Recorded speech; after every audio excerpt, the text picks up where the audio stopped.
Okay, so the first thing that we need to do is we need to create a empty game object and name it music player. Okay, and once we do that, we need to add a script. Okay, so let's name that music player. Okay, new script, create and add. So we'll open that in Visual Studio. Boom, there you go. Okay, we're not gonna need to start and update.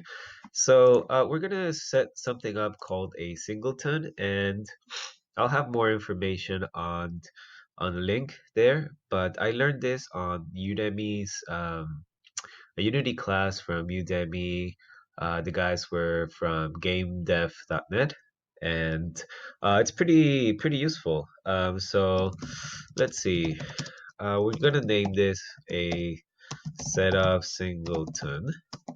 Okay, method, and then we're gonna do an if statement.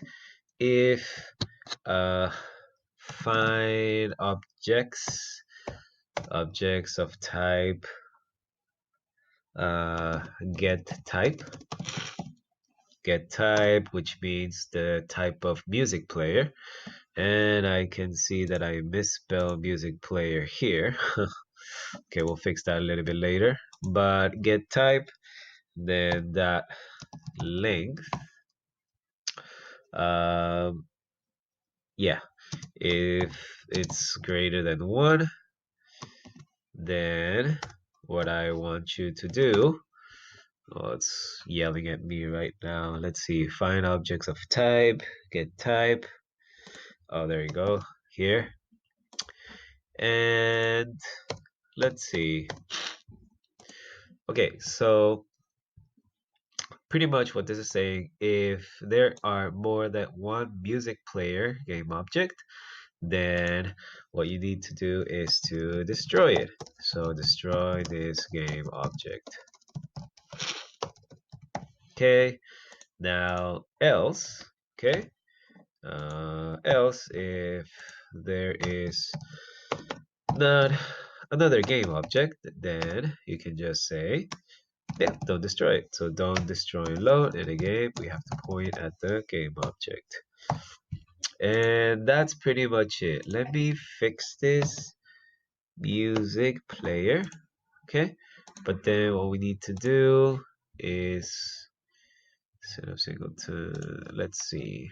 Oh, what we need to do is we need to fix here.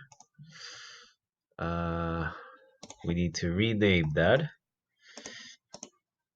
Okay, so this is another script that I had just as a test, but let's see. Music player. Okay, that should work. Let's test it out again.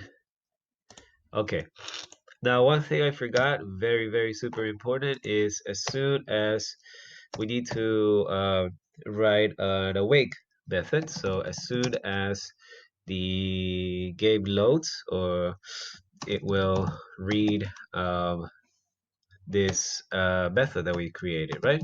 So set up singleton, and yeah, that way as soon as the game runs, it will read this method, right? Before the start method. Anyways, if you guys need more information about this, definitely I'll point out some more information. I'll point out some more information there for you guys to check it out. But in the meantime, follow along, and then let me see, save that, and then let's see how that works out. Okay, so next thing we need to do is we need to create an audio source here. Audio source and sounds. Put the music. Let's loop that, although the game is pretty short. So let's see.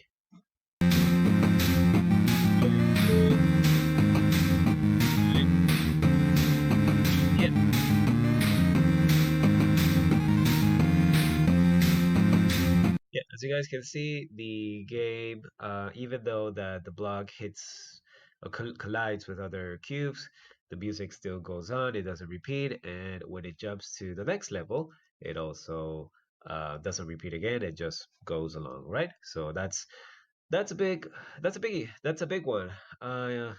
That usually will really help. It's really good to have a game object separately called music player, and then you just put your music file there. Okay, in the next video we're gonna start doing sound effects. So we're gonna be creating the same thing, another game object named sound effects, and then I'll be teaching you guys how I'm gonna do it. So stay tuned and follow along.